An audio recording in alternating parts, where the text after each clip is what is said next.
hidden within the cosmos. But light is only part of the story. There's another, more subtle language that the universe speaks. A language of ripples and echoes, written into the very fabric of space and time. Welcome to the era of gravitational wave astronomy.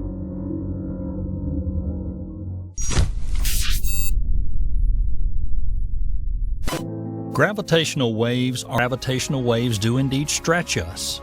Their effects are so minute that they can only be detected by this most advanced technology, like the instruments at LIGO. Through these ultra-precise measurements, we're able to hear the faint whispers of the universe.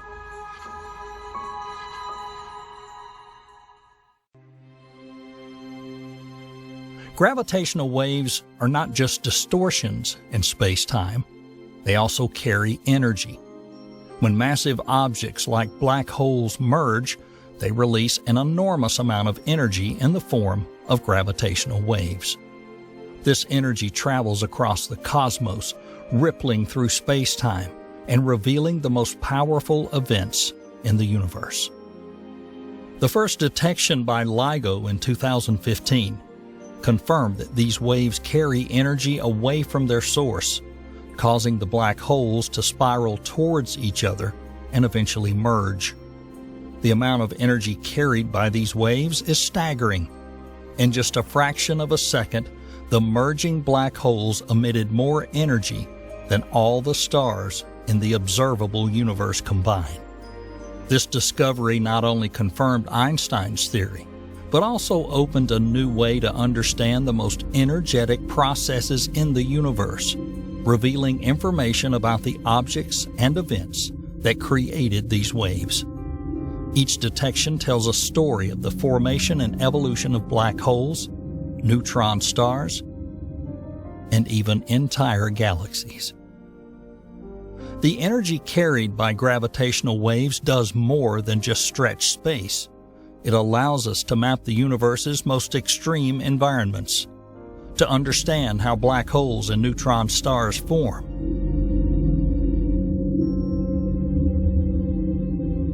and to explore the very nature of space and time. Gravitational waves not only affect the space they move through, they also have profound effects on the very objects that create them. When two massive objects like black holes merge, the gravitational waves they emit carry away significant amounts of energy. This loss of energy directly impacts the motion and structure of the black holes themselves.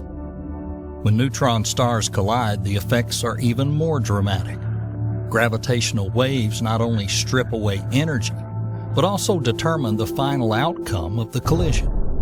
Whether a new, more massive neutron star is formed or whether the stars collapse into a black hole.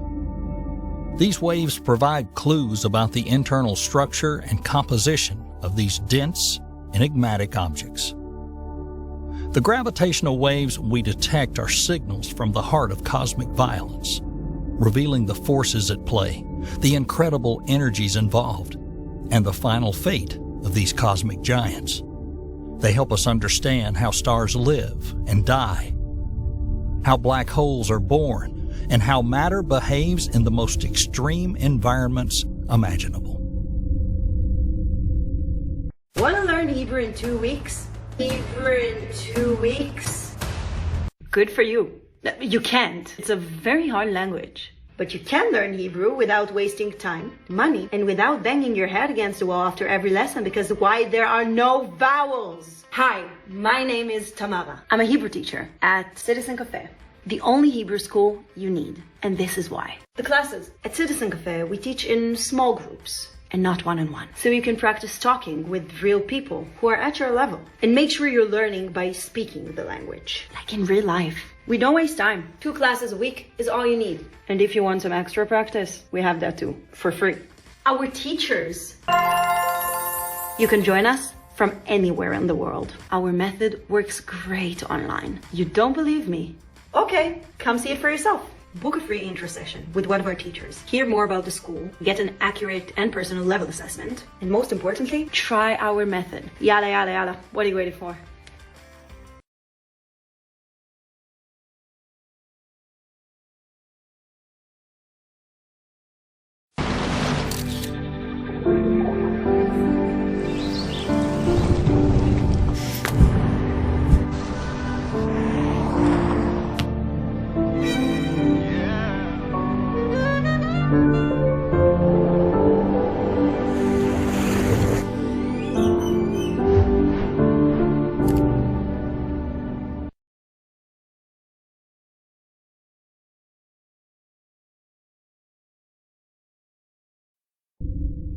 To detect gravitational waves, scientists needed to build an instrument unlike any other, the Laser Interferometer Gravitational Wave Observatory, or LIGO. Its design is based on a simple but powerful idea, using light to measure the tiniest distortions in space. The principle behind LIGO is simple in concept but complex in execution. A powerful laser beam is split in two, sending the light down two long arms, each 4 kilometers in length, and at the end of each arm mirrors reflecting the light back to the central beam splitter, where the two beams are recombined. In the absence of gravitational waves, the beams cancel each other out perfectly due to their carefully calibrated paths. However, when a gravitational wave passes through Earth, it stretches space in one direction while compressing it in the perpendicular direction. This changes the length of the arms, altering the time it takes for the laser beams to return and creating a distinctive interference pattern that LIGO's detectors can measure. To detect these incredibly small changes, LIGO must operate under extreme conditions. The entire interferometer is housed in an ultra-high vacuum tube to eliminate air molecules that could scatter the laser light. The mirrors are suspended by finely tuned systems that isolate them from ground vibration caused by traffic, wind, or even distant earthquakes. LIGO is not alone in its quest to detect gravitational waves. Across the globe, a network of observatories works together to listen to the universe, combining their data to improve the precision and reliability of detections. Virgo, located near Pisa, Italy, is LIGO's European counterpart. With its 3-kilometer-long arms, Virgo uses the same principles of laser interferometry to detect gravitational waves. By collaborating with LIGO, Virgo helps pinpoint the location of cosmic events, allowing astronomers to direct their telescopes to the right part of the sky at the right time. In Japan, the Kagra Observatory brings new innovations to the field. Located deep underground to shield it from surface noise, Kagra also uses cryogenically cooled mirrors to reduce thermal vibrations, making it even more sensitive to gravitational waves. By combining data from detectors on different continents, we can determine the location of gravitational wave sources with much greater accuracy. When a gravitational wave passes through Earth, it arrives at each observatory at slightly different times. By measuring these time differences, we can pinpoint the source of the waves in the sky. The global network has enabled us to conduct multi-messenger astronomy, where gravitational waves are observed alongside light, radio waves, and gamma rays. Together, they paint a fuller picture of the most extreme cosmic events. Gravitational wave astronomy is truly a global effort. Scientists from every corner of the world are working together to unlock the universe's secrets, proving that in science, collaboration knows no borders. Gravitational waves come in a wide range of frequencies, each frequency revealing different stories about the universe. LIGO and its partner observatories are tuned to capture specific frequencies that align with some of the most energetic events in the cosmos. LIGO is designed to detect gravitational waves in the frequency range of approximately 10 Hz to 10,000 Hz. This range is well suited for capturing waves produced by events like the merging of stellar mass black holes or the collision of neutron stars. These frequencies fall within a range similar to that of human hearing, but instead of sound waves traveling through air, they are ripples traveling through space-time. Each gravitational wave signal can tell us about the objects that created it. For example, a merger of two black holes produces a chirp, a wave pattern that increases in frequency and amplitude as the black holes spiral closer together, culminating in a sudden peak as they merge. The unique signature of each chirp allows scientists to determine the masses, spins, and distances of the merging objects. However, not all gravitational waves fall within LIGO's detection range. Lower frequency waves, such as those produced by the mergers of supermassive black holes found in the centers of galaxies, lie outside LIGO's current capabilities. Detecting these lower frequency waves requires different types of instruments. This is where the future of gravitational wave astronomy comes into play. The planned Laser Interferometer Space Antenna, or LISA, will be positioned in space to detect these lower frequency gravitational waves. By expanding our observational range, LISA will allow us to hear those deep, slow rumblings of the supermassive black hole mergers and other cosmic phenomena, further extending our understanding of the universe. By broadening the range of detectable frequencies, we will open up new windows into the universe, enabling discoveries from the high-pitched chirps of merging neutron stars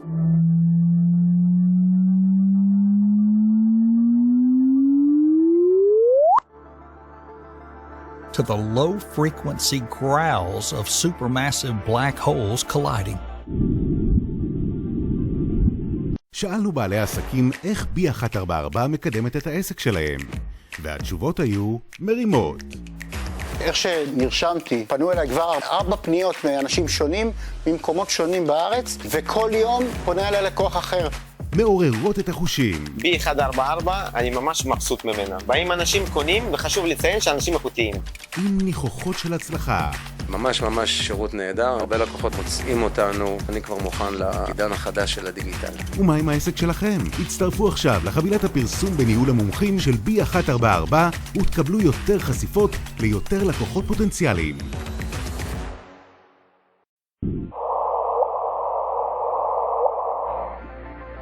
Each new frequency band brings with it new opportunities for understanding the cosmos. In August 2017, a groundbreaking moment in astronomy took place. For the first time in history, an astronomical event was observed in both gravitational waves and electromagnetic radiation. This event, known as GW 170817, marked the dawn of multi-messenger astronomy. GW 170817 was the merger of two neutron stars, the remnants of massive stars that had previously exploded as supernovae. As these neutron stars spiraled together, they emitted gravitational waves detected by LIGO and Virgo, and just 1.7 seconds later, NASA's Fermi Gamma Ray Space Telescope observed a burst of gamma rays pinpointing the event's location in the sky. This unique observation triggered an unprecedented global effort. Within hours, dozens of telescopes across the planet began observing the region in different wavelengths, from radio to X-rays, allowing scientists to study the event in detail like never before. The first ever joint observation provided critical insights into the universe's workings. It confirmed that neutron star mergers are key sites for producing heavy elements such as gold and platinum and scattering them throughout the cosmos. This was a long-suspected theory, now proven with direct evidence from gravitational waves.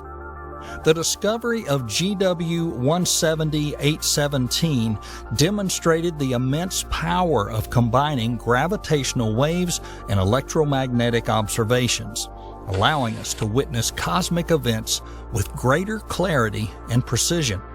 It's opened a new window into the universe, where every detection tells a deeper and richer story. Multi-messenger astronomy represents a new era of discovery where light and gravitational waves together illuminate the most profound mysteries of the cosmos. Gravitational wave astronomy is still in its infancy, but its potential is vast. What could we uncover in the coming years and decades? What new mysteries of the cosmos might we solve? With more sensitive detectors and more powerful instruments, we might soon detect gravitational waves from sources we've never observed before. Could we hear the faint echoes of the Big Bang, confirming theories about the earliest moments of the universe? Detecting these primordial waves could provide direct evidence of cosmic inflation, the rapid expansion of the universe just moments after the Big Bang. It could answer questions about the fundamental forces that shape the cosmos. Gravitational wave astronomy could also reveal unknown phenomena, objects, or events that we've never imagined. Exotic forms of matter, hidden dimensions, or the mysterious dark matter that makes up most of the universe's mass. Gravitational waves could help uncover these elusive secrets. We are standing at the edge of discovery, poised to answer some of the most profound questions ever asked about our universe. Gravitational wave astronomy offers a new way to explore the cosmos, opening a path to discoveries beyond our wildest dreams. The universe is full of whispers, and we are just beginning to listen.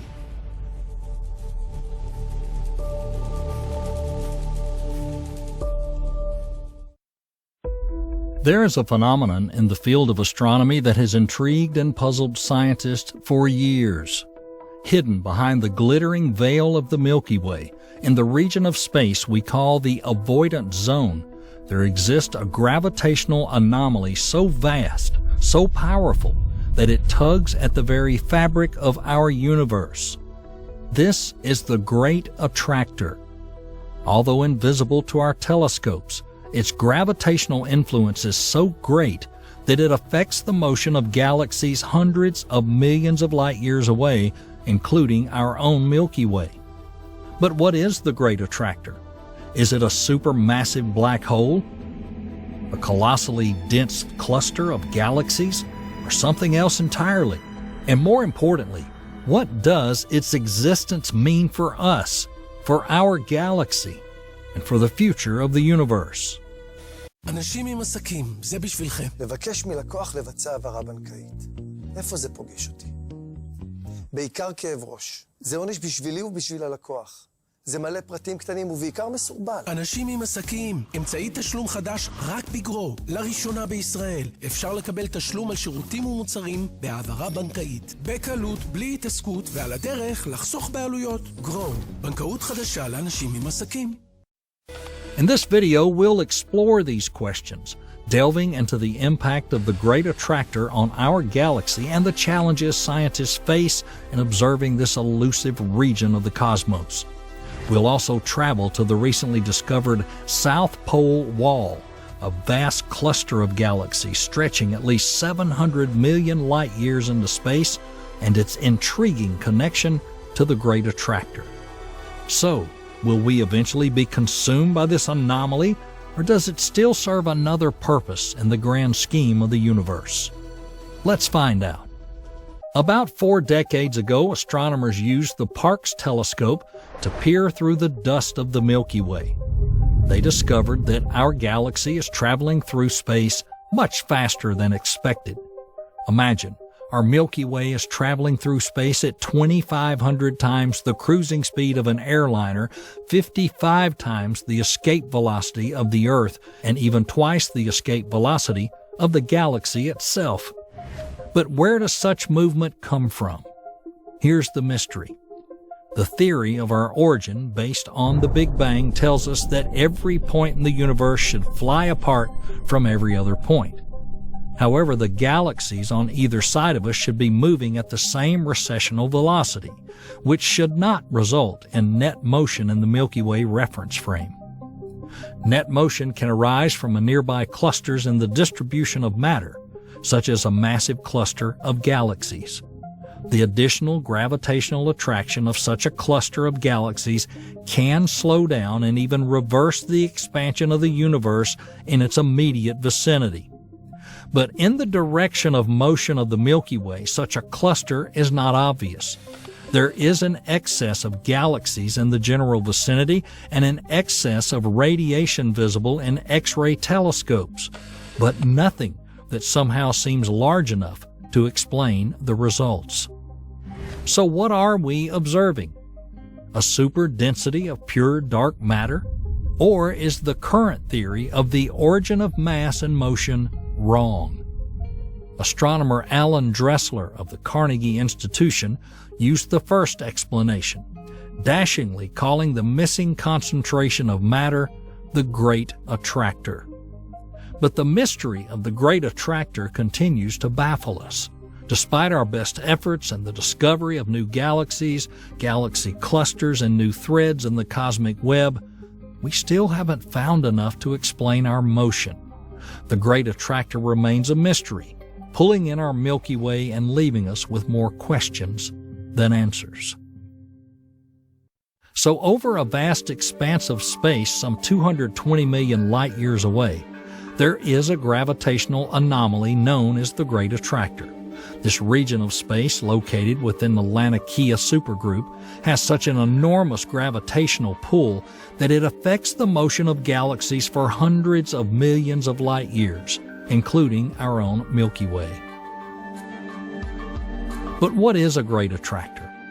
The term great attractor was coined to describe its gravitational influence, but it is not actually a single entity, but rather a region of space with a higher concentration of mass. This mass consists not only of visible matter like stars and galaxies, but also dark matter, an invisible and mysterious form of matter that by some estimates makes up about 85% of the mass of the universe. Understanding the Great Attractor is like putting together a cosmic puzzle. We know it's there because we can observe its gravitational effects, but we cannot see it directly because it's located in the avoidance zone, a region of space hidden by the dust and stars of the Milky Way. Despite these challenges, scientists have made significant progress in studying the Great Attractor. They have used various techniques, such as X-ray, infrared, and radio observations to peer through the dust and gas of the Milky Way and gain insight into this mysterious region of space. According to information to date, the Great Attractor is part of a larger structure called the Norma Cluster, which is one of the most saturated known galaxy clusters. It is in this cluster that the center of the Great Attractor is located. The Norma Cluster is moving toward the Great Attractor at an astounding speed of about 1,340 miles per second. So as we've said, the gravitational influence of the Great Attractor extends over a region of space spanning hundreds of millions of light years. This region, known to us as the gravity well of the Great Attractor, includes our own local group of galaxies, which is attracted to the Great Attractor at a rate of about 370 miles per second. Observing the Great Attractor is not easy. You can't just point a telescope at it and look. The main problem is its location. The Great Attractor is located behind the Milky Way in a region astronomers call the avoidance zone. The zone is filled with dust and stars, making it difficult to observe the Great Attractor directly. However, it hasn't stopped astronomers from trying to unlock its secrets. They have to be creative in their methods, using different types of observations to peer through the dust and gas of our own galaxy. One of the main methods used is the observation of the 21-centimeter-long neutral hydrogen line. This faint line can be detected by sensitive radio receivers allowing astronomers to see thousands of galaxies in blind surveys. חבילת אג'יבאדי. 3 כיסויים במחיר אחד. The advantage of using radio waves is that they can pass right through the dust layer in the Milky Way, making our galaxy invisible. In the late 1990s, a group of astronomers began using the Parkes multi-beam receiver, an innovative instrument located in New South Wales. This receiver's unique sensitivity and field of view allowed increasingly sensitive radio surveys of the sky. These surveys, combined with data from new infrared surveys by the Hubble Space Telescope, have allowed astronomers to confirm the presence of nearly 80% of the galaxies found in the avoidance zone. The remaining 20% are too deep in the Milky Way to be confirmed with any existing optical or infrared telescopes. The zone of avoidance is a fascinating region of space. It's like a curtain that hides part of the universe from our view. But with the help of advanced technology and innovative techniques, we've been able to peek behind this veil and see hidden galaxies. The use of infrared surveys has been crucial. These surveys have allowed us to confirm the presence of galaxies that were previously hidden. It's like having a torch that can illuminate the dark corners of the universe. As we continue to explore and map the universe, a colossal structure known as the South Pole Wall has been discovered in the vast expanse of space. This wall, a veil of galaxies, dust, and gas, extends for at least 700 million light years. It is so massive that it disrupts the local expansion of the universe. However, this huge structure, like the Great Attractor, remains hidden behind our galaxy, the Milky Way. It stretches from the constellation Perseus to the northern hemisphere to the constellation Apis in the far south. But despite its proximity and size, it's long gone unnoticed, hidden in a darkened sector of the southern sky. The South Pole Wall is a recent discovery announced by an international team of astronomers led by Daniel Pomereed of the University of Paris-Saclay and R. Brent Tully of the University of Hawaii. The discovery was made possible by measuring the distances to 18,000 galaxies 600 million light years away. Although the South Pole Wall is not visible to us, we can observe its gravitational effects. In an expanding universe, distant galaxies fly away from us. However, galaxies between Earth and the South Pole Wall are moving away from us a little faster than they should be, drawn outward by the huge clump of matter in the wall. Conversely, galaxies beyond the wall move outward more slowly, held back by the gravitational resistance of the wall. The South Pole Wall is an important part of our local universe. It's as large as the Great Wall of Sloan, but is twice as close to us. However, it still goes unnoticed because of its hidden location in the southern part of the sky. It is connected to the larger structure of the Laniakea supergroup, which includes the Great Attractor. All these structures are interconnected, affecting the local expansion of the universe and the motion of the galaxies.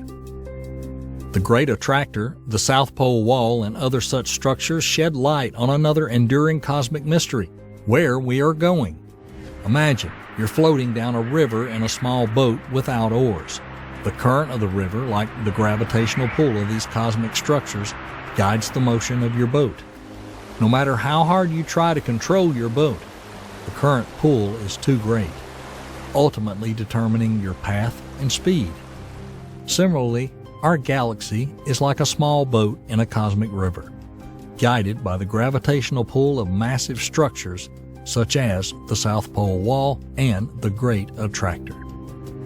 The future of our understanding of the universe and the Great Attractor lies in further research. Astronomers from Australia are leading several pioneering projects. The 2MTF survey, initiated by Castro, has already made a significant progress. Using the Parkes telescope, this survey calculates distances to galaxies, shedding light on the structure and motions in our neighboring universe. But the research doesn't end there. The upcoming Wallaby study, due to begin later this year, promises to push the boundaries of our understanding even further. Using Australia's advanced CSIRO SKA Pathfinder, or ASCAP telescope, this survey will allow us to probe deeper into the radio universe. In tandem with these radio surveys, the Australian Astronomical Observatory and ANU are embarking on a new optical survey called Taipan. This project will focus on elliptical galaxies, allowing us to travel to more distant regions of the universe. As research continues, our understanding of the universe is being challenged. Theorists are beginning to question the validity of the space-time metric we currently use to describe the universe. There's even talk of changing the general theory of relativity on large scales. As we look out into the cosmic expanse, we can't help but ponder the future of our universe. What does the accelerated expansion of the universe due to dark energy mean for us, for the Milky Way, for our great attractor, for the countless galaxies dotting the cosmic landscape? The universe is not static. It is expanding, and this expansion is accelerated by a mysterious force called dark energy. This force is so powerful it stretches the very fabric of space-time, causing galaxies to diverge from each other. But what does this mean for the future of galaxies and superscales? And what role does the great attractor play in this cosmic drama? Despite the expansion of the universe, the great attractor continues to exert gravitational influence on the galaxies surrounding it, including our Milky Way. So back to the burning question, will the great attractor swallow us up? The answer is no. Despite its enormous gravitational pull, the great attractor is not a cosmic monster ready to swallow us whole. As the universe expands, its gravitational influence will weaken. תודה. תודה רבה. יאללה, מחר? מחר. לא, מחר יש לי פרוצדורה בברך. נכון, אנחנו נבוא לבקר אותך. ברור שנבוא. יו, איזה חמודות, זה באר שבע, כן? אין לך אותו מחר. נכון. וגם, יש לנו את זה. עם ההוא, נכון. חבל שאת לא במכבי. את יכולה לבחור שם באיזה בית חולים לעשות את הניתוח. ממש חבל. מה את משחקת אותה? גם את לא במכבי. לא משנה, אני אלך לבד. אל תהיו מקופחים, רק חברי מכבי יכולים לבחור מתוך הכי הרבה בתי חולים. סתם עושה. ברור. מכבי, בריאות זה הכל. The distant future, as the expansion of the universe continues to accelerate, galaxies that are currently attracted to the great attractor may begin to move away. The gravitational bonds holding the superclusters together will weaken, and these massive structures may begin to disintegrate. The future of the universe is a vast, ever-expanding cosmic sea with galaxies like islands drifting in the cosmic ocean, slowly moving away from each other. The great attractor, once a formidable gravitational anchor, will eventually lose its power over the galaxies around it. In the vast expanse of our solar system, among the swirling gas giants and rocky Earth-like planets, an intriguing world lurks, a world larger than the planet Mercury, but orbiting not around the Sun, but around the colossal planet Jupiter. This is Ganymede, the largest satellite in our solar system. Ganymede, covered in a thick, icy shell, has attracted scientists for years. Its battered and scarred surface tells a story that's been billions of years in the making, a story we're only beginning to unravel. Beneath its icy exterior, Ganymede hides secrets that could forever change our view of life in the universe. It's currently the only known moon that has its own magnetic field, and deep beneath its surface, there may be more water than all of the Earth's oceans combined. Today we take a trip to this distant moon. We'll study its recent images and delve into the mysteries these images have begun to reveal. Our story began more than 4 centuries ago in 1610, when a man named Galileo Galilei pointed his primitive telescope at the night sky. He discovered 4 points of light orbiting the giant planet Jupiter that forever changed our view of the universe. These were Galileo's satellites, and the largest among them was Ganymede. Galileo's observations of these Galilean moons revolutionized our understanding of the cosmos by providing the first evidence that not all celestial bodies revolve around the Earth. Ganymede is the titan among the satellites. Its diameter is about 3,273 miles. It is the largest moon in our solar system, surpassing even the planet Mercury in size. But size isn't the only thing that sets Ganymede apart. Transported to present day, our ability to study Ganymede has kept pace with technological advances. Modern telescopes, both ground-based and space-based, have given us a clearer picture of this distant moon. But it was the advent of space probes that really ushered in a new era of exploration. Spacecraft such as the Galileo orbiter and the Juno probe have traveled to the Jupiter system to send back to Earth detailed images and data that have allowed us to study Ganymede like never before. These missions have given us a close-up view of Ganymede's surface, revealing its icy terrain and the intriguing patterns etched on it. Ganymede is a moon of contrast. Its surface is a patchwork of two different types of terrain. Darker areas filled with craters and grooves tell of the moon's turbulent past, while lighter areas hint at dynamic and geologically active world. An equally tantalizing aspect of Ganymede lies beneath its icy surface. Scientists believe there is a vast ocean of liquid water beneath the ice, containing more water than all of the Earth's oceans combined. Zeus, known as Jupiter in Roman mythology, took a beautiful mortal boy to become the cupbearer of the gods. This boy's name was Ganymede. It seems appropriate that the moon carries such a large amount of water around Jupiter. But perhaps the most intriguing feature of Ganymede is something we can't see. It's the only moon in our solar system that generates its own magnetic field, a trait usually reserved for planets. This magnetic field creates beautiful auroras in Ganymede's rarefied atmosphere, a sight truly worth seeing. The question arises, could this distant, icy world harbor the conditions necessary for life? Our understanding of Ganymede has been greatly enhanced by the daring missions sent to the Jupiter system. One of the most significant of these was the Galileo mission launched by NASA in 1989. Galileo arrived at Jupiter in 1995, embarking on a nearly 8-year mission to study the gas giant and its satellites.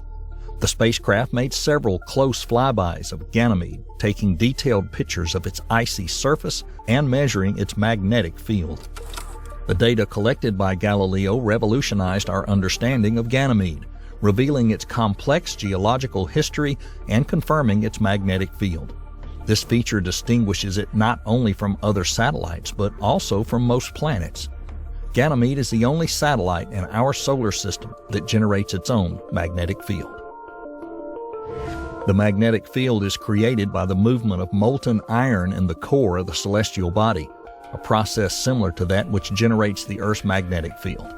However, the main mystery is that judging by the structure of the satellite and its age, the core of Ganymede long ago should have cooled and solidified.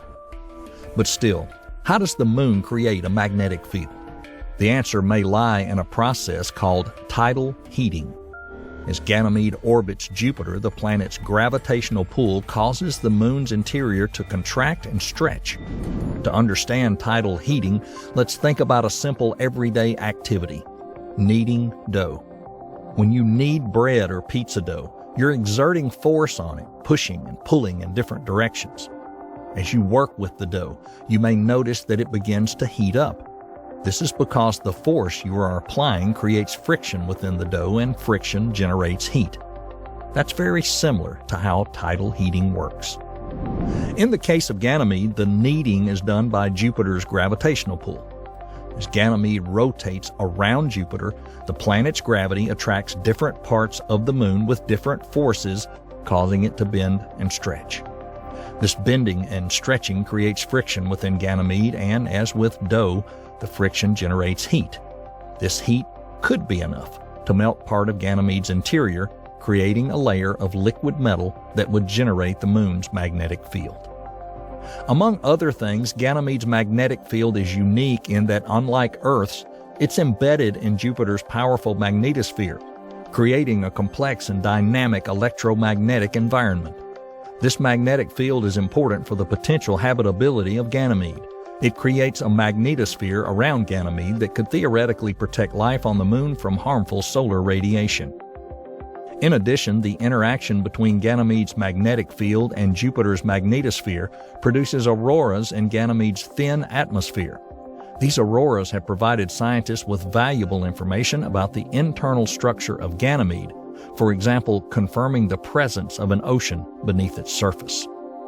More recently, the Juno spacecraft has been studying Jupiter and its satellites. Launched in 2011, Juno's primary mission is to study Jupiter's composition, its gravitational field, magnetic field, and polar magnetosphere. In June 2021, NASA's Juno spacecraft made a close flyby of Ganymede, coming within 645 miles of the moon's surface, taking the most detailed images of the moon's surface to date. The spacecraft's JunoCam imaging system had only 25 minutes to take images of Ganymede, but in that short time, it managed to take 5 stunning exposures. Interesting fact: initially, during development, Juno was not equipped with a camera. It was project manager Scott Bolton who insisted, "We've got to put a camera on this thing." And it was indeed a wise decision. These images show Ganymede's complex and intriguing surface, with a mix of darker areas and strong craters and lighter areas and grooves and patterns. The Juno science team is now comparing these images with those from previous missions, looking for any changes that may have occurred over the past 2 decades. But taking these pictures wasn't easy. Juno had to rush past Ganymede at 12 miles per second and then glide over the tops of Jupiter's clouds at 36 miles per second. Nevertheless, despite these challenges, the spacecraft managed to take clear and detailed images of Ganymede, giving us an unprecedented view of this fascinating moon. These images are not only visually stunning, but they're also key to understanding Ganymede's geology and the potential for life. For example, the images show light and dark areas on Ganymede's ice shell, indicating differences in the purity and composition of the ice. This information can help scientists understand how Ganymede's ice shell formed and how it's changed over time. So let's take a closer look at the dynamic geologic history of this moon. The dark regions are considered the oldest parts of Ganymede's surface, some 4 billion years old. They are heavily cratered, indicating they have been relatively stable for a long period, bearing the scars of countless impacts. In contrast, the lighter colored groove regions are younger and indicate more recent geologic activity. These regions are modeled with intricate patterns of ridges and ditches, some of them more than a mile high and hundreds of miles long. These furrowed landforms are thought to have formed as a result of tectonic activity caused by the previously mentioned tidal heating from Ganymede's elliptical orbit around Jupiter. When the moon bends and stretches under Jupiter's gravitational pull, it releases heat that can cause the icy surface to crack and regenerate. This process can create faults and cracks in the surface, resulting in the ridges and grooves we see today. It is a process similar to plate tectonics on Earth, but in a much colder and alien environment. Thus, by studying these geologic features, we not only learn about Ganymede's past, we also gain insight into geologic processes that may occur on other icy moons and planets, helping us to understand the diversity of worlds in our solar system and beyond. As we delve deeper into the mysteries of Ganymede, one question arises: could this icy moon harbor life? While we don't yet have definitive answers, some features of Ganymede make this a tantalizing assumption. First, it's believed that Ganymede has an underground ocean of liquid water more than 100 kilometers deep. This ocean is warmed by heat generated with tidal bends. On Earth, wherever we find water, we find life. So the presence of a vast ocean on Ganymede opens up the possibility of life there, perhaps in an environment similar to Earth's deep-sea hydrothermal vents. These vents, spewing mineral-rich water heated by the Earth's interior, are teeming with life forms that thrive in extreme conditions. Could similar vents exist on Ganymede, providing the conditions necessary for life? Second, Ganymede's thin oxygen atmosphere, although not suitable for human respiration due to the low density, could potentially support some forms of microbial life. On Earth, some microbes are known to survive in extremely rarefied atmospheres, such as those at high altitudes of mountains. Although conditions on Ganymede are harsh and very different from those on Earth, life as we know it has proven to be incredibly adaptable and able to survive in a wide variety of environments. Thus, the possibility of life on Ganymede, while somewhat speculative, cannot be ruled out. As future missions explore this fascinating satellite in more detail, we may yet find answers to these questions. Who knows what secrets Ganymede may reveal? However, it's very important to be aware of the challenges and limitations of exploring such a distant and alien world. First, the sheer distance. Ganymede orbits Jupiter, which is about 484 million miles from Earth.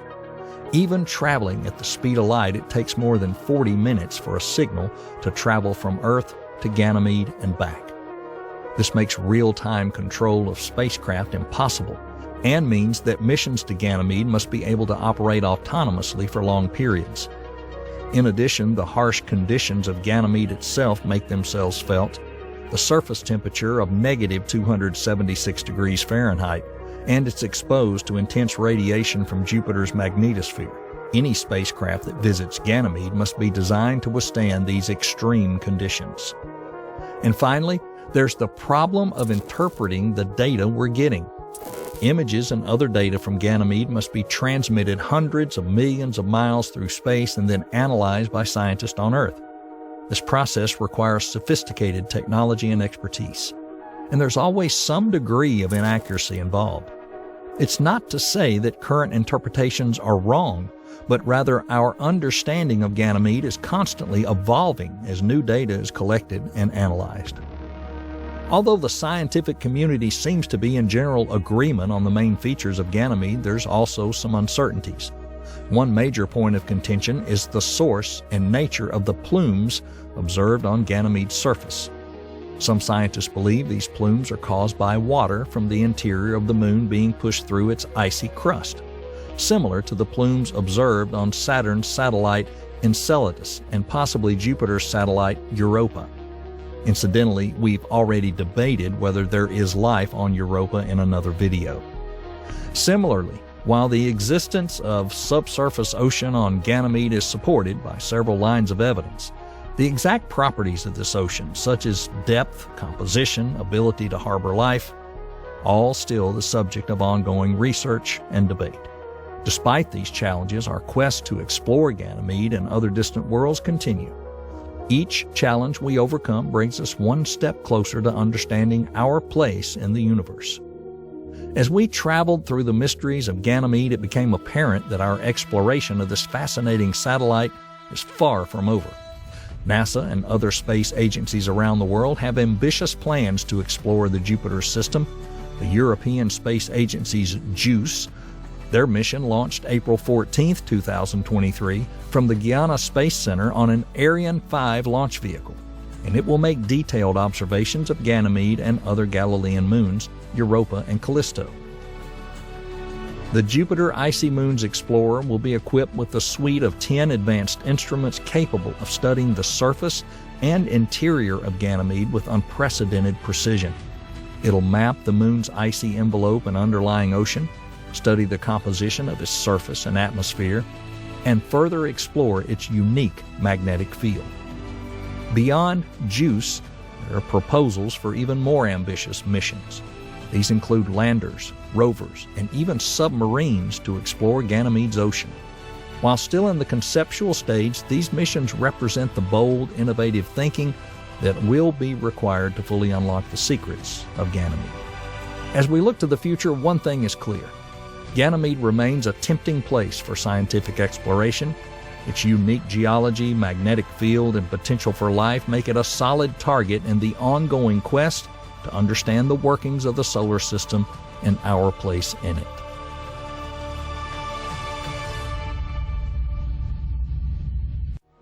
The speed of light is one of the most fascinating and mysterious concepts in the universe. It's considered the cosmic speed limit. beyond which nothing can move faster. However, what if I told you that it's possible to reach this incredible speed? While it may seem impossible, the laws of physics make it possible. In this video, we'll explore the fascinating world of the speed of light and how you can get closer to this incredible speed. So fasten your seatbelts and get ready for a journey into the unknown as we explore the limits of what's possible in the universe. First, let's recall what speed is and how light works. So in physics, we call speed a certain value equal to the distance an object travels in a certain time without an exact direction. When an object moves, it increases its mass and the level of its kinetic energy. So the faster it moves, the more mass it will gain and its energy will increase. Therefore, for example, the faster a space rocket moves, the greater the scale of destruction if it collides with a meteorite body, and the more energy will be consumed. In particular, objects can change their speed depending on the medium and its molecular composition due to friction. So this all works for objects that have mass. But what about particles that have no mass, like photons? Let's turn now to what we know about light. Light is an electromagnetic wave resulting from the emission of energy from heated bodies that are perceived by our eyes. However, light is probably also a wave and can be described as a stream of massless particles or quanta photons. Light has a speed of 186,000 miles per hour, and in a cosmic vacuum, it's the likely speed limit for the entire universe. This is what Albert Einstein's fundamental work, which changed the way we understand our universe, tells us: general relativity. If we summarize this theory in one sentence, its main idea is that gravity is a curvature of space, not a force that acts on all objects, and the laws of physics apply equally everywhere. But what does this have to do with light? According to GR, light is constant. That is, it always has the same speed and is probably the fastest phenomenon of all. The reasons for this are the absence of mass of photons and the absence of light moving along the timeline. According to GR and the parabolic model of Hermann Minkowski, Einstein's teacher, time is unified, meaning that there are no separate time and space. Our universe has 4 dimensions: 3 spatial, x, y, and z, and a temporal, t, dimension. Since space is one, everything in it is interconnected. Therefore, depending on your location in space-time, you interact with time and space differently. Let's imagine this using a simple coordinate system with a time and space line. If you're sitting here watching this video, for example, you are moving only in time. Your position in space does not change and you have no speed at all. However, if you decide to go to the store, then you'll be moving in both time and space. It's precisely because of the fabric of space-time we cannot synchronize watches because of the time dilation. This was also proven by scientists in 1971. The researchers placed hydrogen clocks in airplanes on the ground and flew around the world. After landing, it turned out the clocks on the airplanes were running slower by about 1/1,000,000th of a second. Light, on the other hand, moves only in space. It does not feel the influence of time, so if we were to put a clock on it, it would seem to be suspended. Moreover, since light has no mass, it's not affected by gravity. However, if it passes near a black hole or a star, or more precisely along the geodesic lines of space-time near a massive body, its path and energy consumption increase and curve, but its speed remains constant. So if the speed of light is constant and photons are not affected by time, especially in space, how can we achieve or even surpass it?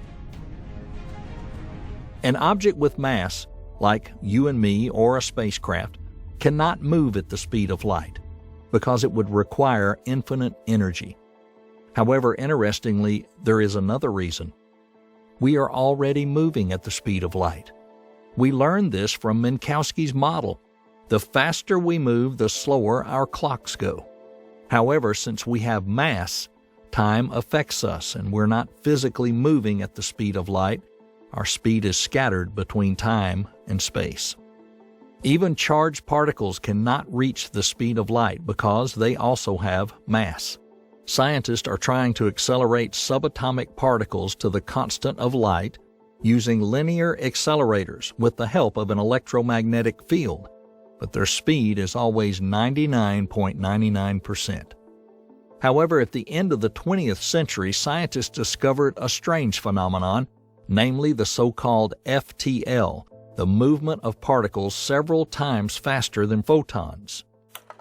Thus, while observing the galaxy M87 and its jet, a beam of ionized matter ejected from galaxies at high speed. A group of researchers took several pictures of the jet. They noticed that the jet seemed to be moving faster than light. However, this is probably just an optical illusion caused by photons that were emitted later from almost the end of the jet. So it seems to us the light from it travels a shorter distance. Moreover, there's another phenomenon in space that can accelerate particles to the speed of light, but this time it is true: magnetic explosions. When magnetic fields collide with each other, they can often become entangled. If the tension between them increases greatly, they will break apart, which will throw all the charged particles away in an ultra-high speed. This process can be considered a natural particle accelerator. However, this is all about measurements in a vacuum. Recall that light travels through a certain medium, such as water, more slowly than in a vacuum. So charged particles can move faster than light, but in some kind of medium. The proof of such FTL motion is Cherenkov's irradiation. When a particle moves faster than light in some medium, it polarizes other particles, or in other words, it repels or attracts. When the charged particle moves further, the electrons are returned, which causes the butte glow of the irradiation. One hypothetical subatomic particle could be another competitor to light in speed. In 1962, scientists considered the possibility of the existence of particles that would be faster than light with the inclusion of GR. But in their work, they noted that such particles could move faster than light from the moment of their appearance and not by increasing their speed, which is not contrary to GR. These theoretical particles were called tachyons. Unlike other particles, a tachyon has energy, but its mass at rest is imaginary, meaning it has a mass only when moving faster than light. It's also likely that an approaching tachyon will be invisible because light travels slower than it. In particular, it's also hypothesized to speed up when it loses energy. It's believed that a tachyon is formed when energetically strong cosmic rays hit the Earth's atmosphere. So far, the existence of tachyons has not been confirmed, and therefore light can be considered the speed limit at the moment. In addition, tachyons can lead to logical temporal paradoxes. For multiple observers, a tachyon can travel to the future and the past. So, if a tachyon can travel back in time, this leads to the classic causal paradox, for example, in which a traveler can affect his own existence and prevent his own birth or send a message to himself in the past. However, does superfast motion really lead to traveling back in time? In fact, faster-than-light travel is not necessarily the cause of paradoxes. For one observer, a spacecraft whose speed exceeds the light constant will travel back in time, so it will also land in the past before it took off. However, according to the physicist Sabine Hassenfelder, such paradoxes are possible from the standpoint of special relativity, not GR. Thus, another observer, for example, can move along with matter in the same direction, forward in time, which means that the ship for him moves only forward, and therefore cannot break the causal relationship and first land and then only take off. In fact, the second observer follows the entire process, and therefore does not see any logical violations that arrive from the perspective of the first observer, who believes that the ship is moving backward. So we can't simply accelerate to the speed of light. However, we know that light travels in space-time. What if we could bend space so that light travels a longer way than the object around which space is deformed? It sounds fantastic, but scientists are considering this space travel option. This concept is called the Alcubierre drive or warp drive. The idea of a warp drive is to stretch the canvas of space into a wave which should hypothetically compress the space in front of an object, such as a ship, and expand the space behind it. Thus, the ship will essentially move on this wave in a so-called warp bubble faster than light. Alcubierre's drive consists of three parts: the inner bubble or passenger space, where time passes more slowly than in the general space, and two outer parts, a shell of negative and positive energy and normal space without changes. However, warp drive requires a conceptual negative energy, which is impossible according to GR, but can exist in quantum theory in small quantities. This is one of the main problems of this theory. So to be able to implement it, it is desirable to find a method using positive energy. In 2021, astrophysicist Eric Lentz was able to develop such a concept. According to his model, such a bubble should contain a liquid plasma with a huge mass, about 10% of solar energy, and electromagnetic fields that would be located around the ship in the shape of diamonds. Such a bubble would be able to transport the ship, but only at a speed close to the constant of light, meaning that such a drive would not be able to accelerate to FTL. So far, it's impossible to confirm whether warp drive can exist without negative energy, as well as to start experimental work on it in general. However, if warp drive can work without the use of negative energy, then in the future, we'll be able to travel to distant planets much faster than with current technology. Another way that negative energy could hypothetically allow us to travel in time actually faster than light is through Einstein-Rosen bridges or wormholes. Einstein first came up with the idea of the existence of such tunnels from one place in space to another. It's believed that wormholes can be connected at gigantic distances of several million light years. However, although they have not yet been found, wormholes are very unstable, so they can quickly disappear due to negative energy. In addition, they're probably not as wide as we imagine. Also, because of this energy, wormholes must be small for a person to pass through. Therefore, until scientists find a way to keep both wormholes stable and large enough to confirm their existence, we cannot use this method for travel. Finally, quantum physics offers an interesting hypothetical way to transmit information at speeds greater than the light constant. This method of FTL communication is called quantum entanglement. In fact, quantum entanglement is an inseparable combination of two quanta that can exchange information with each other faster than light, despite the distance.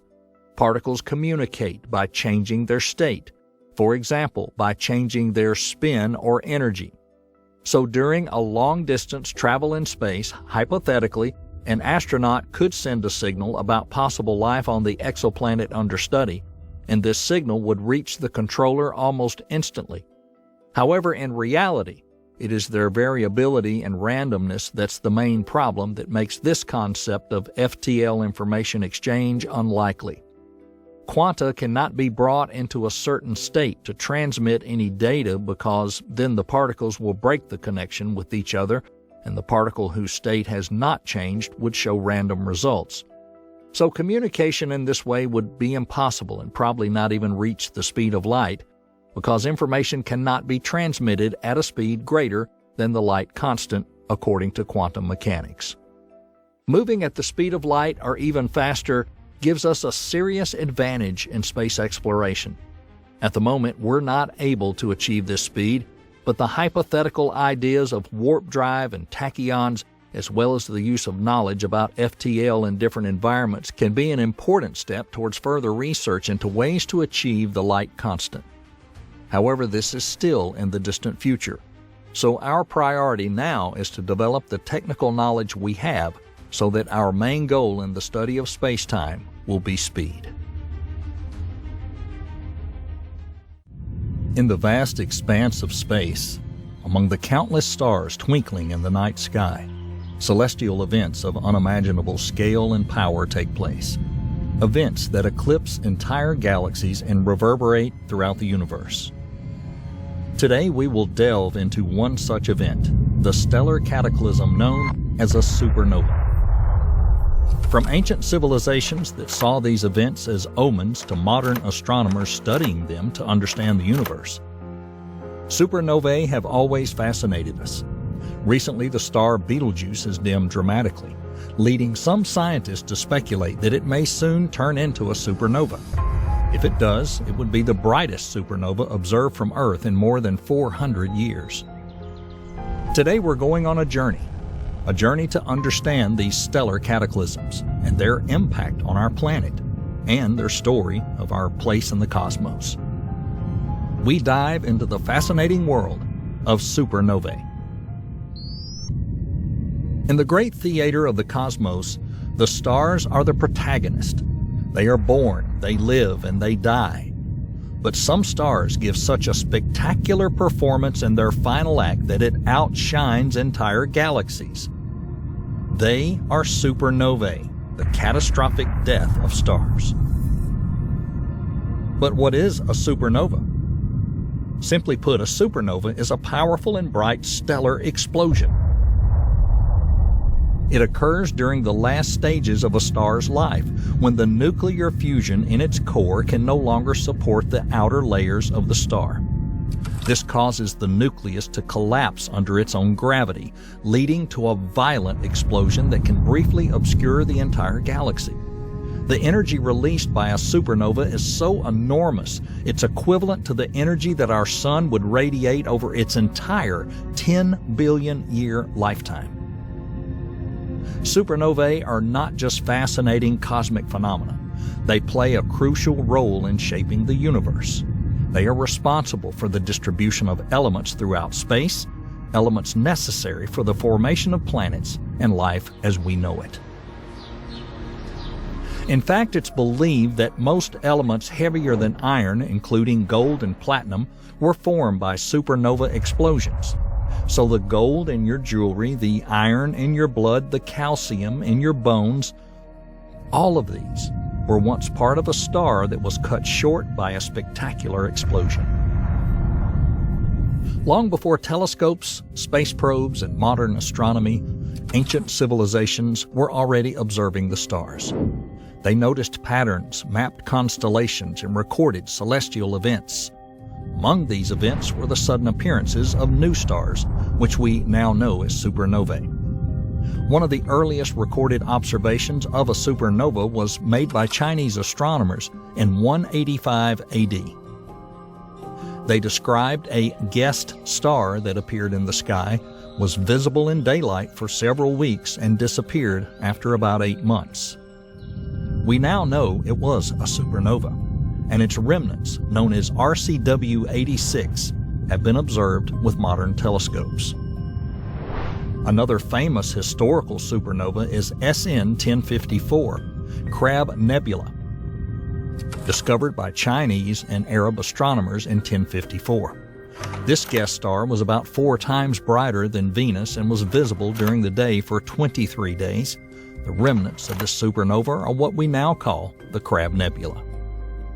The ancient observations of supernovae had a profound effect on the way these civilizations understood the cosmos. They challenged the idea of an unchanging universe, an idea prevalent in many cultures. They were also used for astrological predictions and were often seen as omens. Today we continue to study supernovae not as omens but as opportunity to learn more about the life cycle of stars, the creation of the elements, and the history of our universe. Although our understanding of the cosmos has grown, these stellar explosions continue to fascinate us with their power and mystery. Recently, the star Betelgeuse in the constellation Orion has attracted the attention of astronomers. Betelgeuse, a red supergiant, is nearing the end of its life, and and at the end of 2019 it began to dim dramatically, leading some to speculate it may soon become a supernova. However, it has since returned to its normal brightness. The most widely accepted explanation for this event is that the star emitted a large dust cloud, which obscured some of its light and made it dimmer from our perspective on Earth. When the dust cloud dispersed, Betelgeuse's brightness returned to normal. This serves to remind us the universe is not a static place, but a place where stars are born, live, and die in spectacular ways. Every star in the night sky has a story to tell, a story that begins long before we see its light. The life cycle of a star is a journey of transformation, from a mere cloud of gas and dust to a beacon of light that can outshine a galaxy. The journey begins in nebula, a huge cloud of gas and dust. Inside these cosmic nurseries, pockets of gas and dust begin to collapse under their own gravity. When they collapse, they heat up and form a protostar. Over millions of years, the protostar continues to gather mass from the surrounding nebula. As it grows, the pressure and temperatures in its core increase. When the core temperature reaches about 27 million degrees Fahrenheit, nuclear fusion begins. The protostar is now a main sequence star, just like our Sun. A star can remain on the main sequence burning hydrogen in its core for billions of years, but eventually the hydrogen fuel runs out. What happens next depends on the star's mass. In stars the size of our Sun, the core shrinks and heats up, causing the outer layer to expand. The star becomes a red giant. Eventually, the core collapses and the outer layers are ejected, forming a planetary nebula. This leaves a white dwarf. But as we travel through space, we find that not all stars meet their end in the same way. A star can also go supernova. Its type will largely be determined by the mass and composition of the original star, while also having its own unique characteristics. For example, spectral analysis of Type 1 supernovae lack hydrogen lines. The most famous subtype, Type Ia, occurs in a binary stellar system. A white dwarf, the dense remnant of a star similar to our Sun, sucks matter from its companion star. Once the white dwarf reaches a critical mass, it undergoes a thermonuclear explosion, resulting in a supernova. On the other hand, Type Ib and Ic supernovae are thought to result from the collapse of the cores of massive stars that have lost their outer layers of hydrogen, and for Type Ic, helium. Now, let's focus on one of the most common types of supernovae we observe, Type 2. These supernovae originate from the massive stars much larger than our own Sun. Stars with at least 8 times the mass of the Sun can undergo this dramatic transformation. Throughout their lives, these massive stars are in a constant battle between gravity pulling inward and the force of fusion pushing outward. When a star exhausts its nuclear fuel, gravity wins the battle. The core of the star collapses under its enormous gravity. This collapse of the nucleus occurs incredibly quickly, in just a fraction of a second, and leads to a powerful explosion, a supernova. The outer layers of the star explode in a spectacular spectacle, outshining the entire galaxy for a short time. What's left of the star may form a dense neutron star, or if it was massive enough, a black hole. But the legacy of the star lives on. The explosion disperses the elements formed during the life of the star into space, seeding the cosmos with building blocks for new stars, planets, and even life. When a star goes supernova, it's not just a spectacle of light. It's one of the most energetic events in the universe. The amount of energy released in a supernova explosion is so enormous, it's equivalent to the energy the Sun would radiate over its entire 10 billion year lifetime. But where does all this energy go? Most of it is carried away by neutrinos. These tiny, nearly massless particles are produced in huge quantity during a supernova. They travel at nearly the speed of light, taking about 99% of the explosion's energy with them. The rest of the energy is released as light and other forms of electromagnetic radiation. This includes gamma rays, the most energetic form of light, and X-rays, which are less energetic but still much more powerful than the light we see. The visible light from a supernova is so bright that it can briefly obscure the entire galaxy. This light can be seen at great distances, making supernovae important cosmic beacons for astronomers.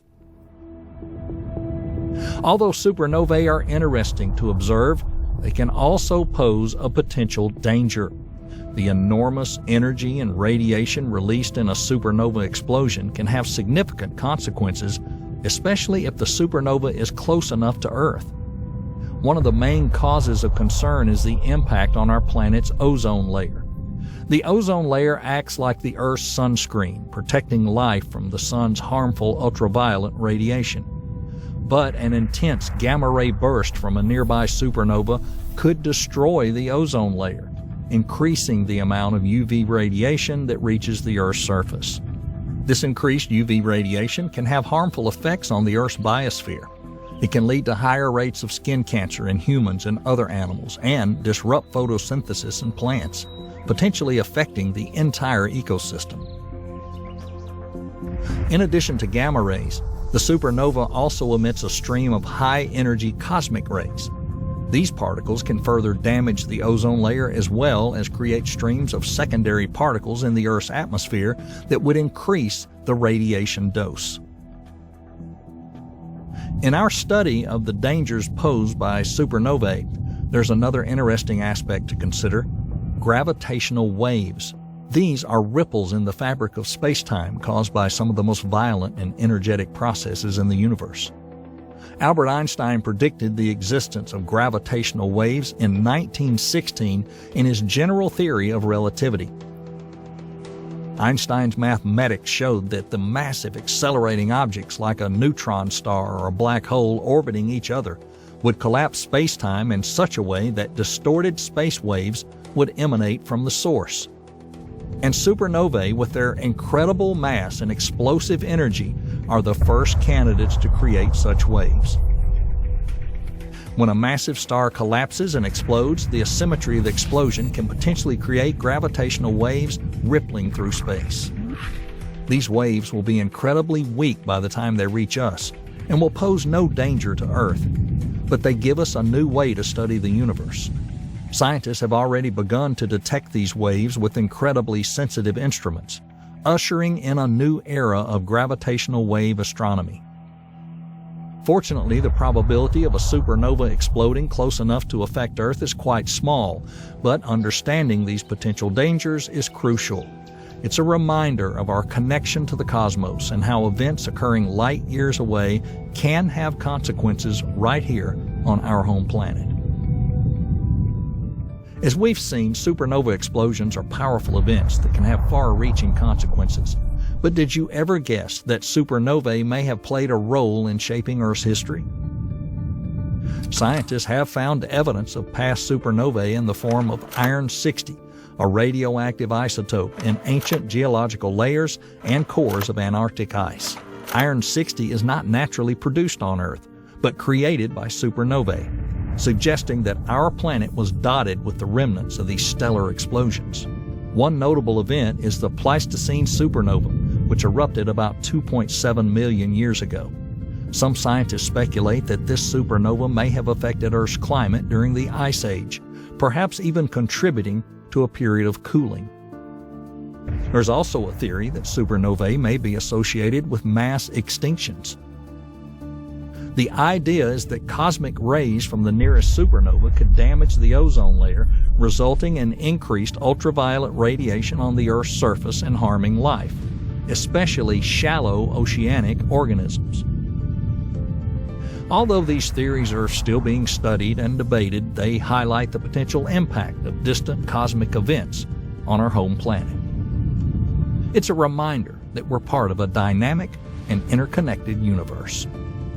As we look out into space, we're looking not only to the past, but also the future. Stars will continue to be born, live, and die, and some of them will end their lives as supernovae. But what does the future hold for supernovae in our Milky Way galaxy? Astronomers estimate that a supernova explosion in the Milky Way occurs on average about once every 50 years.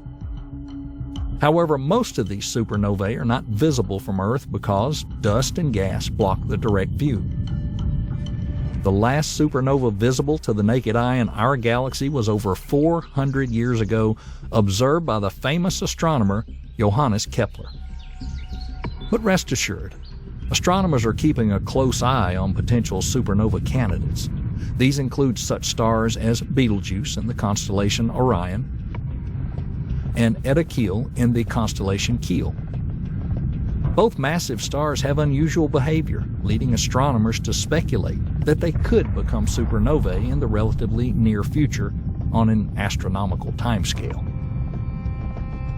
A recent study has shed new light on the mysterious behavior of that celestial giant Betelgeuse. This star, known for its semi-regular variations, has been the subject of intense scientific scrutiny. In the context of a star such as Betelgeuse, these changes are visible in brightness or intensity of light. The star does not follow a strict cycle of increasing and decreasing brightness, but rather oscillates in a predictable but not entirely regular manner. Researchers have identified 4 different periods in the variations of Betelgeuse: 2, 200, 420, 230, and 185 days. They suggest these periods correspond to the pulsation patterns of the star, in particular the radial principal mode and the first, second, and third overtones. This pulsation analysis, which takes into account the complex interaction between pulsation and convection, suggests that Betelgeuse is in the late stage of core carbon combustion. The study also looks at the previously mentioned event known as the Great Dimming, which caused Betelgeuse's brightness to decrease significantly from December 2019 to February 2020. Researchers speculate that during this period, the effective temperature of Betelgeuse dropped by about 100 K, which may have resulted in significant mass ejection of the star. This event triggered a flurry of observations and analysis aimed at deciphering the secrets of this distant star. The researchers' findings lead to an exciting conclusion. Betelgeuse could be the next star in the galaxy to go supernova. Given the current stage of late-burning carbon in the core, its high luminosity, and complex variations, Betelgeuse is a prime candidate for participation in this exciting cosmic event. The study also notes that the star's high rotation rate as a red supergiant has sparked discussions about its evolution, including the possibility of past mergers with another star as a source of angular momentum. However, it is important to note that predicting exactly when a star will go supernova is extremely difficult because it depends on many factors that are not fully understood. Even if a star has indications that it might go supernova, it could be thousands or even millions of years before it actually goes supernova. But rest assured, when it does, it will be a grand spectacle. The study of supernovae is crucial to our understanding of the universe. These stellar cataclysms are not only endpoints, but also beginnings, saturating the cosmos with the elements necessary for new stars, planets, and possibly life. As we travel through the cosmos, we're constantly reminded of the grandeur and mystery of the universe. Supernovae are a testament to the life cycle of stars, the creation of elements, and the interconnectedness of the cosmos. We have studied their types, the dangers they pose, their impact on Earth's history, and what the future may hold. These celestial events, as destructive as they are also creators. They seed the universe with the elements necessary for new stars, planets, and possibly life. Studying supernovae is not only about understanding these spectacular events, but also about understanding our place in the universe. They remind us we are made of star stuff, that we are part of this vast, dynamic, and constantly evolving cosmos.